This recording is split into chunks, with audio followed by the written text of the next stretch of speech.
How to fold a turkey napkin. You'll need 2 napkins, and start with your first one, folding fairly similar to an airplane.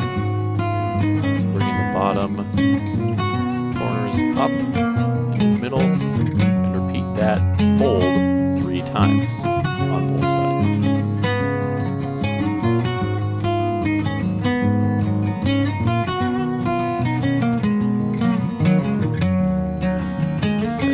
Up what's going to be the neck of the turkey.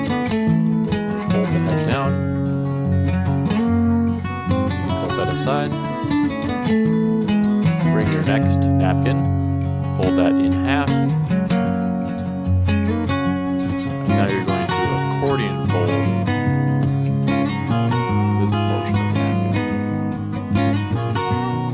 Leave a little bit of an overhang. Fold it in half. That form. Go, and there is your tail feathers.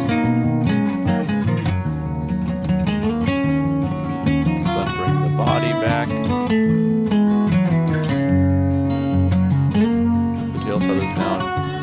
And you're going to use that to prop up the head of your turkey.